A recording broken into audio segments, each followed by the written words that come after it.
Good morning students. हम D block और F block वाला चैप्टर लेसन नंबर 8 स्टडी कर रहे थे, है ना। तो वो जो डी ब्लॉक और एफ ब्लॉक वाला जो लेसन था, लेसन नंबर 8 स्टडी कर रहे थे, उसमें दो टॉपिक है शायद रह गए थे। ठीक है, एक परिवार नाम का स्टूडेंट है, उसने मुझे बताया। ठीक है, तो उसे मैं क्लियर कर रहा हूँ, अच्छे से आप उस वीडियो को देख सकते हैं। ठीक है, तो देखिए, हाँ, हमारा जो टॉपिक है वो हमारा था ऑक्सीडेशन स्टेट, जिसको हम कहेंगे ऑक्सीकरण अवस्था। ऑक्सीकरण अवस्था वाला टॉपिक हमारा रहेगा। ठीक है, ऑक्सीकरण अवस्था के नाम से एक टॉपिक हमारा वो रह गया था। ऑक्सीकरण अवस्था के नाम से एक टॉपिक था, ये हमारा रह गया था। स्टूडेंट था परेवा, उसने मुझे बताया। तो देखिए, मैं इसको अच्छे से एक्सप्लेन कर रहा हूँ, बेटा समझ में आएगा, ध्यान से सुनना, है ना। ऑक्सीकरण अवस्था, देखो ये मेरे पास है पहला सवाल। डी ब्लॉक के तत्व जो होते हैं ना, वो परिवर्तनशील ऑक्सीकरण अवस्था।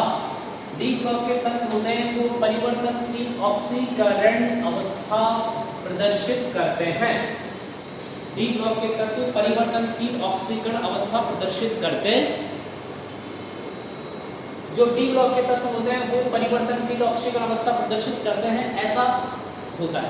क्वेश्चन एग्जाम में आपको मिलेगा कि डी ब्लॉक के तत्व जो होते हैं ना बेटा, ये डी ब्लॉक के तत्व परिवर्तनशील ऑक्सीकरण अवस्था प्रदर्शित करते हैं तो हैं, लेकिन क्यों करते हैं, ये क्वेश्चन एग्जाम में आपसे पूछा जाएगा कि डी ब्लॉक के तत्व परिवर्तनशील ऑक्सीकरण अवस्था प्रदर्शित करते हैं, बट डी ब्लॉक के तत्व परिवर्तनशील ऑक्सीकरण अवस्था क्यों करते हैं। तो आप ये लिखोगे कि डी ब्लॉक के तत्व रासायनिक आवर्धन के लिए N-1D व NS कक्षकों का प्रयोग करते हैं, या फिर ऐसे लिख सकते हैं कि इनमें N-1D व NS कक्षक रिक्त होते हैं।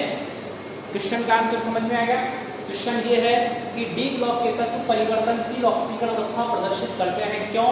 आंसर ये आएगा कि डी ब्लॉक के तत्व रासायनिक आबंध बनाने के लिए N-1D व NS कक्षकों का प्रयोग करते हैं, जो रिक्त होते हैं या आंशिक रिक्त होते हैं, ऐसा।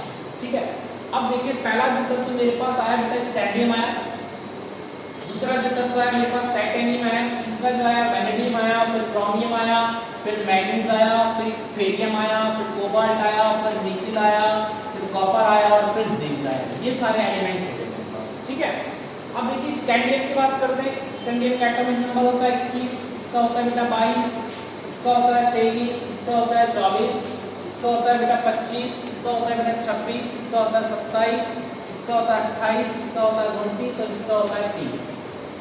ठीक है, अब करोगे क्या।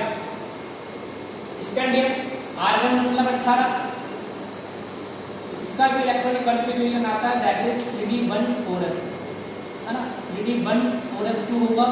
इसका इलेक्ट्रॉनिक कॉन्फ़िगरेशन होगा बेटा 3d24s2, इसका इलेक्ट्रॉनिक कॉन्फ़िगरेशन होगा 3d34s2, इसका जो होगा 3d5 या फादर बताया था ना। उसके बाद में मैग्नीज 3d5 है और ये 4s2, उसके बाद में ये 3d6 और ये 4s2, 3d7 और ये 4s2, 3d8 और ये 4s2, 3d9 और ये 4s2, 3d10 और ये 4s2। हो गया। अब देखो, इसकी ऑक्सीकरण अवस्था आएगी +3, क्योंकि ये 2 इलेक्ट्रॉन ये देगा और 1 इलेक्ट्रॉन इसमें से देगा। क्यों देगा, क्योंकि इसका जो इलेक्ट्रॉनिक कॉन्फ़िगरेशन है बेटा वो क्या है, वो है आर्गन 18 और 4s2 और 3d1। अगर ये 3 इलेक्ट्रॉन ये त्याग देगा, 3 इलेक्ट्रॉन त्यागने के बाद इसका जो विन्यास हो जाएगा ना, वो स्थायी अक्रिय विन्यास हो जाएगा। 3 इलेक्ट्रॉन त्यागने के बाद इसका जो विन्यास हो जाएगा वो स्थायी अक्रिय विन्यास हो जाएगा। इसलिए क्या होता है, ये 3 इलेक्ट्रॉन त्यागता है, जिसकी ऑक्सीकरण अवस्था होगी 3। अब ये इसमें से ये भी वही करेगा, 2 इसमें से 4 देगा। तो कहने का मतलब 3 भी दे सकता है और 4 भी दे सकता है, डिपेंड करता है सिचुएशन पर। यहाँ पर 5, 3 और 5, तो ये कितने देगा, यहाँ पर ये 3 भी दे सकता है, 4 भी दे सकता है, 5 भी दे सकता है। यहाँ की बात करें 1 भी दे सकता है, +1 तो ये 5 देगा, तो +2 भी हो सकती है, +3 भी हो सकती है, +4 भी हो सकती है, +5 और +6। ओके, यहाँ से बात करेंगे तो 2 देगा तो +2, फिर 5 और देगा तो +3, +4, +5 भी हो सकती है, +6 भी हो सकती है, +7 भी हो सकती है। ठीक है, यहाँ की बात करते हैं तो ये इसकी ऑक्सीकरण अवस्था कौन कौन सी होगी? इसकी होगी +2 हो सकती है, +3, +4, +5, +6 तक हो सकती है। कोबाल्ट की +2, +3, +4 तक हो सकती है। निकिल की +2, +3, +4 हो सकती है। कॉपर की +1, +2, इसकी +2 की है। तो ये इनकी ऑक्सीकरण अवस्था हो सकती है। तो यहाँ से हमारा एक टॉपिक है बेटा वो क्लियर हो गया कि डी ब्लॉक के तत्व जो होते हैं ना, वो डी ब्लॉक के तत्व परिवर्तनशील ऑक्सीकरण अवस्था प्रदर्शित करते। जो डी ब्लॉक के तत्व होते हैं वो डी ब्लॉक के तत्व परिवर्तनशील ऑक्सीकरण अवस्था प्रदर्शित करते हैं। डी ब्लॉक के तत्व परिवर्तनशील ऑक्सीकरण अवस्था प्रदर्शित करते हैं। ये इस टॉपिक के अंदर हम पढ़ रहे हैं। ठीक है, तो आप क्या लिखेंगे बेटा? आपको ये लिखना है कि डी ब्लॉक के तत्व परिवर्तनशील ऑक्सीकरण अवस्था प्रदर्शित करते हैं।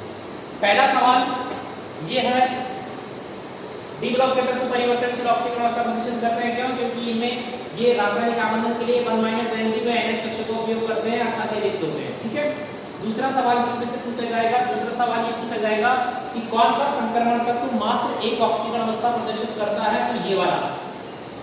आप कहोगे सर ये भी तो है। ठीक है, ध्यान रखना ये वाला तत्व संक्रमण तत्व है और ये वाला तत्व संक्रमण तत्व नहीं है। ये वाला तत्व संक्रमण तत्व नहीं है। अगर क्वेश्चन ऐसा आता है कि कौन सा संक्रमण तत्व, क्वेश्चन अगर ऐसे आता है कि कौन सा संक्रमण तत्व प्रदर्शित करता है, तो आप लिखोगे ये वाला स्कैंडिनेविक संक्रमण तत्व है, +3 ऑक्सीकरण अवस्था प्रदर्शित करता है। और कहता है डी ब्लॉक का कौन सा तत्व? आप जेड लिख सकते हो, उसमें कोई दिक्कत ही नहीं है। उसके बाद में एक और क्वेश्चन कि 2 क्वेश्चन हो गए। तीसरा सवाल जो एग्जाम में पूछा जाएगा वो ये पूछा जाएगा आपसे कि वो कौन सा तत्व है जो +1 ऑक्सीकरण अवस्था प्रदर्शित करते हैं। तो सीधी सी बात है, एक तो क्रोमियम और एक कॉपर। क्रोमियम और कॉपर, एक तो क्रोमियम और एक कॉपर, ये दोनों +1 ऑक्सीकरण अवस्था प्रदर्शित कर सकते हैं। इसलिए कह सकता है क्रोमियम का ऑक्सीकरण अवस्था इसलिए प्रदर्शित करते हैं कि 1 इलेक्ट्रॉन काटने के बाद कार्बन विन्यास हो जाता है। और ये इसलिए कर सकता है, ये इसलिए कर सकता है क्योंकि इसका 1 इलेक्ट्रॉन काटने के बाद इसका आंशिक पूर्ण विन्यास हो सकता। एक और सवाल पूछा जाएगा, डी ब्लॉक का ऐसा कौन सा तत्व है जो सर्वाधिक ऑक्सीकरण अवस्थाएं प्रदर्शित करता है? एमएन। एमएन की जो ऑक्सीकरण अवस्थाएं होती है वो +2 से लेकर के +7 तक होती है। तो डी ब्लॉक का यह एक ऐसा तत्व है जो +2 से लेकर के +7 तक की ऑक्सीकरण अवस्थाएं प्रदर्शित कर सकता है। ठीक है, तो आपको ये पता होना चाहिए बेटा कि ऑक्सीकरण अवस्थाओं में कि डी ब्लॉक का जो तत्व, डी ब्लॉक का ये जो ब्लॉक है उस डी ब्लॉक में ये वाला जो एमएन है तो +2 से लेकर के +7 तक की ऑक्सीकरण अवस्थाएं प्रदर्शित कर सकता है। +2 से लेकर के +7 तक की ऑक्सीकरण अवस्थाएं ये प्रदर्शित आराम से कर सकता। अब सवाल आ गया कि एमएन सर्वाधिक ऑक्सीकरण अवस्थाएं क्यों प्रदर्शित करता है? तो आपको सीधा सा आंसर हो जाएगा क्योंकि इसमें सर्वाधिक अयुग्मित इलेक्ट्रॉन पाए जाते हैं।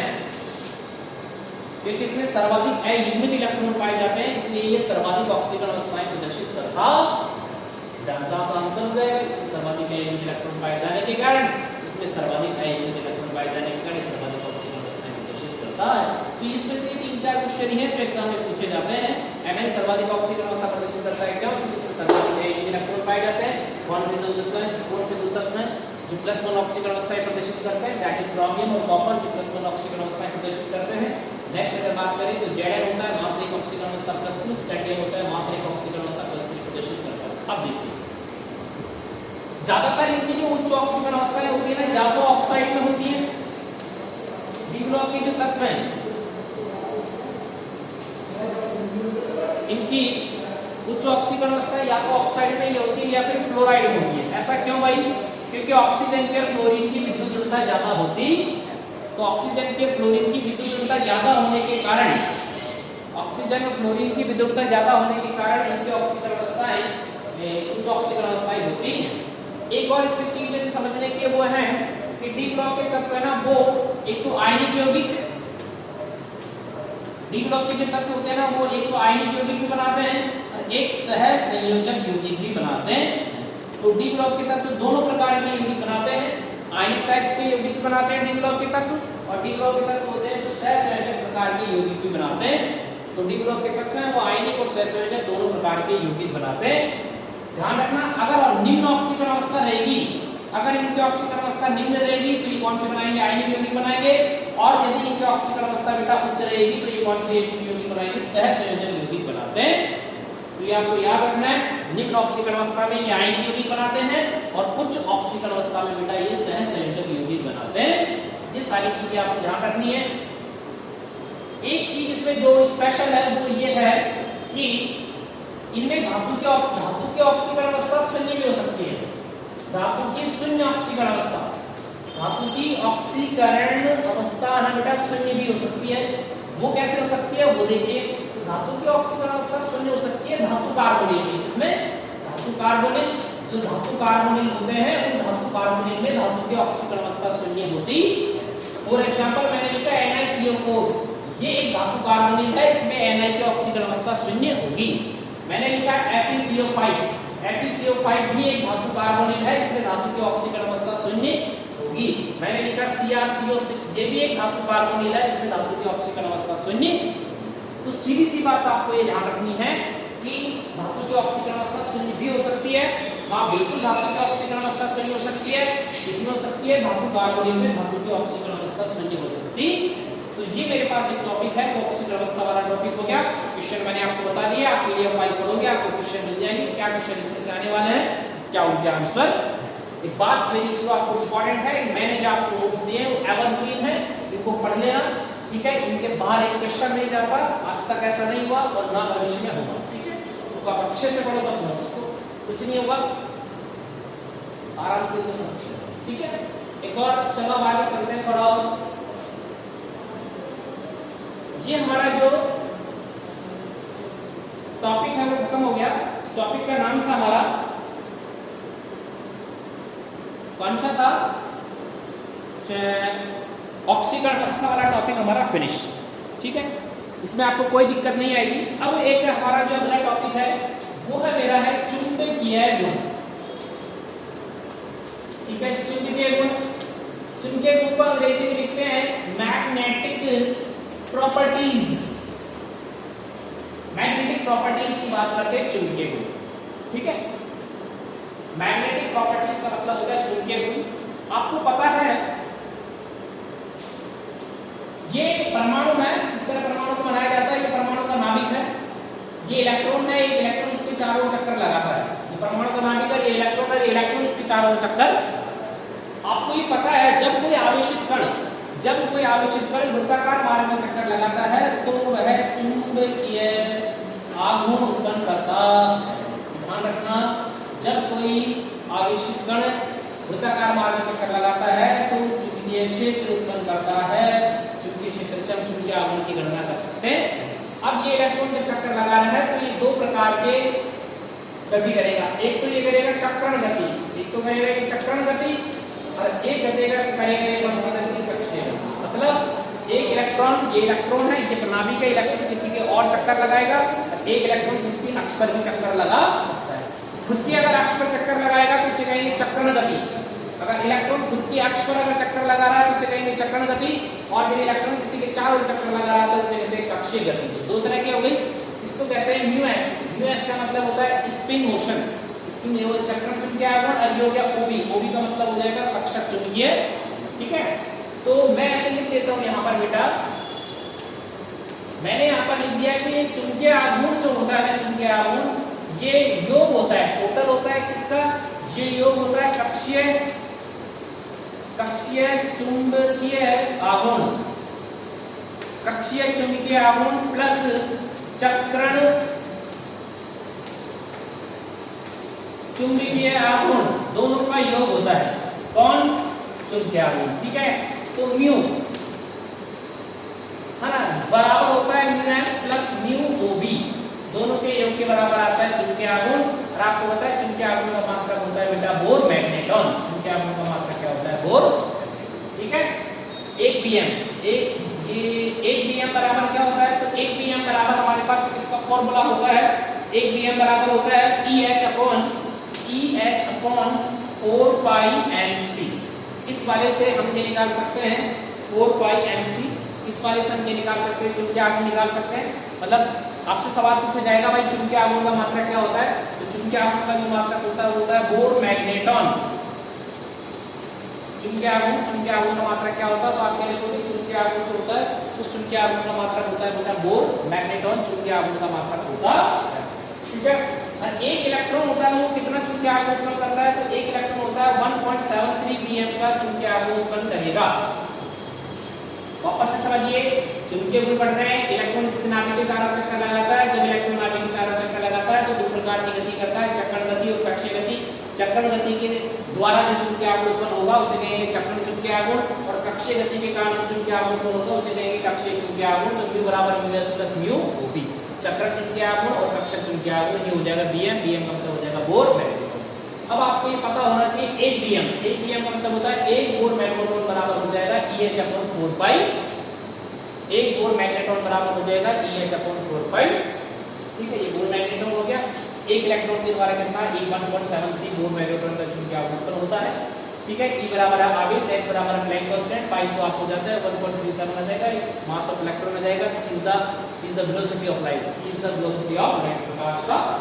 ठीक है, अब यहाँ कुछ और बातें हैं जो हमें समझनी है। एक बात तो हमको ये समझनी है बेटा यहाँ पर कि जो डी कक्षक होते हैं, डी कक्षक के तत्वों में, डी कक्षक के तत्वों में क्या होता है, म्यू ओबी 0 होता है। म्यू ओबी क्या होता है, शून्य होता है। तो म्यू ओबी शून्य होने के कारण क्या हो जाएगा, mu equals to mu S आ गया। कहने का मतलब है डी ब्लॉक के तत्वों का जो चुंबकीय आघूर्ण होता है वो चक्रण चुंबकीय आघूर्ण के तुल्य होता है। ध्यान रखना, डी कक्षकों के तत्व के अंदर ऑर्बिटल चुंबकीय आघूर्ण नहीं पाया जाता, शून्य होता। डी कक्षक होते हैं, डी कक्षक के तत्व हैं, उनके अंदर कक्षक चुंबकीय आघूर्ण नहीं पाया जाता है। क्यों? क्योंकि ये सतह पर होते हैं, अतः ये बाहरी वातावरण से बहुत अधिक प्रभावित होते हैं। तो चुंबकीय आघूर्ण जो होता है म्यू एस के बराबर हो। अब देखिए चुंबकीय आघूर्ण ज्ञात करने का फॉर्मूला, कि चुंबकीय आघूर्ण ज्ञात कैसे किया जाता है वो देखिए।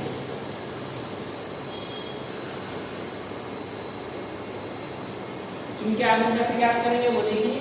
इसका फॉर्मूला सीधा म्यू बीएम, बीएम का मतलब है बोर मैग्नेट्रॉन बराबर होता है √10 और n+2। ये एक फॉर्मूला है, इससे हम ज्ञात कर सकते हैं।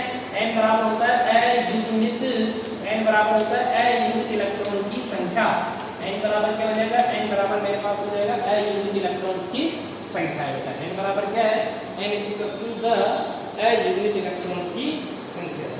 ठीक है,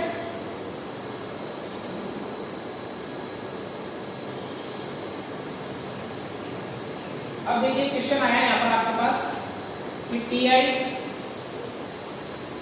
क्वेश्चन आ गया आपके पास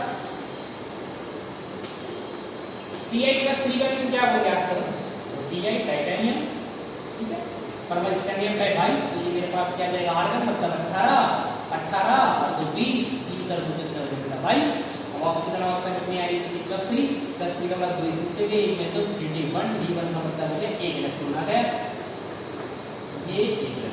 ठीक है, तो n बराबर कितना है, 1 इलेक्ट्रॉन। इस वैल्यूज को इस क्वेश्चन में रखो, इस वैल्यूज को इस क्वेश्चन में रखेंगे। म्यू बराबर √n और n+2 वाला ये फॉर्मूला है ही, ये आपके पास क्या आ जाएगा, म्यू बीएम बराबर ये क्या आ जाएगा 1 और ये 1 + 2 आ जाएगा। ये मेरे पास कितना आ जाएगा 2 1 3 3 3। अब देखो बेटा यहाँ 4 होता तो 2 आता, अब यहाँ 3 है तो इसका आएगा 1.73 बीएम। बीएम बोले तो बोर मैग्नेट्रॉन, तो 1 इलेक्ट्रॉन के द्वारा 1.73 बीएम का चुंबकीय आघूर्ण कर दिया। ठीक है, सपोज करो आपसे मैंने निकलवाया कि Mn+2 का चुंबकीय आघूर्ण निकालो भाई, Mn+2 का चुंबकीय आघूर्ण निकालो। तो सिंपल सी बात है, आपको ये पता होना चाहिए कि ये Mn है, Mn का परमाणु क्रमांक 25 होता है। यहाँ पर हम क्या लिखेंगे, आर्गन का नंबर 18 और 2 20, 20 और 5 25। अब Mn की ऑक्सीजन अवस्था देखो यहाँ पर कितनी है, +2 है, तो मतलब 3d5, 5 इलेक्ट्रॉन इसके अंदर हो गए। कितने इलेक्ट्रॉन हो गए बेटा, 5। तो ये D बनाता हूं मैं, ये D बनाया 1 2 3 4 5, 1 2 3 4 5, ये हो गया। अब इसमें देखो n बराबर कितना आ गया 5, तो मैं इस फॉर्मूले में लिखता हूं म्यू बीएम बराबर 5 और ये 5 प्लस ये मेरे पास कितना हो गया 5 और 7 35, कितना हो गया, अब 35 अगर ये होता है 36 होता तो 6 आता बेटा। ये ना 35 का वर्गमूल लेना आपको, 36 होता तो 6 आता। इसका मतलब ये 35 है तो मतलब 6 से थोड़ा ही तो कम आएगा, दैट इज 5.9। तो ये आपके पास आ गया 5.9। इस तरीके से आप ये निकाल सकते हो, इस तरीके से आप चुंबकीय आघूर्ण की गणना कर सकते हो। इसमें से कई बार एग्जाम में क्वेश्चन आपको मिलेगा कि चुंबकीय आघूर्ण की गणना आप कैसे करते हो, चुंबकीय आघूर्ण की गणना आप कैसे करते हो। इस तरीके से बेटा आप चुंबकीय आघूर्ण को इजीली कैलकुलेट कर सकते। तो ये आपके चुंबकीय आघूर्ण वाला टॉपिक था, ये हो गया। ठीक है, यहाँ तक इसमें दिक्कत आपको नहीं आनी चाहिए मेरे हिसाब से। कुछ और बातें भी इस टॉपिक में हैं जो मैं आपको बता देता हूँ।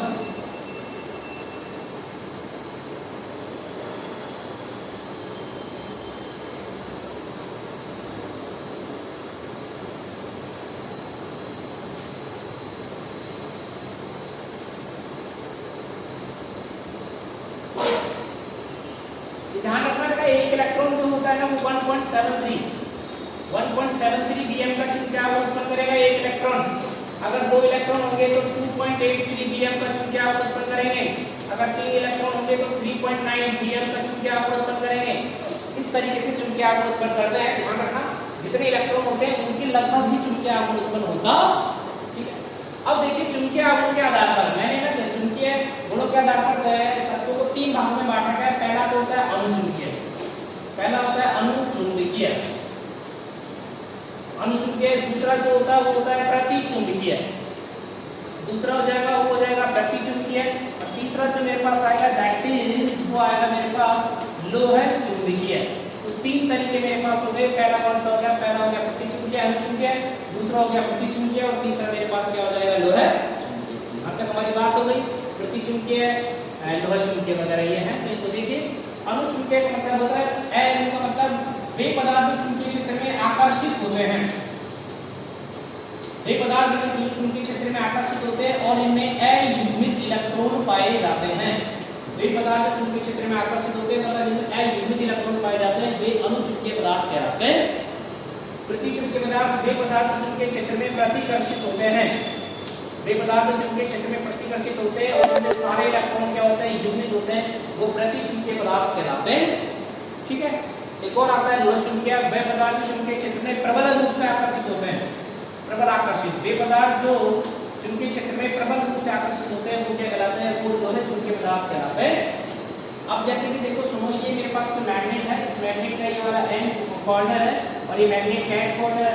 अगर बन देखा है इस तरह आकर्षित में तो इस तरह है तो आकर्षित हो गया। प्रतिकर्षित में कैसे बनाओगे? प्रतिकर्षित में ये चुंबकीय बल रेखाएं हैं, यहाँ पे सब्सटेंस है, अगर वो इस तरीके से मूव कर रहा है तो ये क्या हो जाएगा मेरे पास? प्रतिकर्षित हो गया। तो आकर्षण और प्रतिकर्षण इस तरीके से होता है, चुंबकीय पदार्थ और प्रतिचुंबकीय पदार्थ। तो आप लिख सकते हो चुंबकीय पदार्थ चुंबकीय गुण के आधार पर पदार्थों को 3 भागों में बांटा गया है। अणुचुंबकीय पदार्थ, प्रतिचुंबकीय पदार्थ, लोह चुंबकीय पदार्थ। वे पदार्थ जो चुंबकीय क्षेत्र में आकर्षित होते हैं अणुचुंबकीय पदार्थ कहलाते हैं, अयुग्मित इलेक्ट्रॉन में पाए जाते हैं। प्रतिचुंबकीय पदार्थ वे पदार्थ चुंबकीय क्षेत्र में प्रतिकर्षित होते हैं, इलेक्ट्रॉन युग्मित होते हैं। लोह चुंबकीय वे पदार्थ चुंबकीय क्षेत्र में प्रबल रूप से आकर्षित होते हैं, वे प्रतिचुंबकीय पदार्थ कहलाते हैं या लोह चुंबकीय पदार्थ कहलाते हैं। ये हमारा एक टॉपिक है, खत्म हो गया। ठीक है, इसमें आपको कोई दिक्कत नहीं आएगी शायद।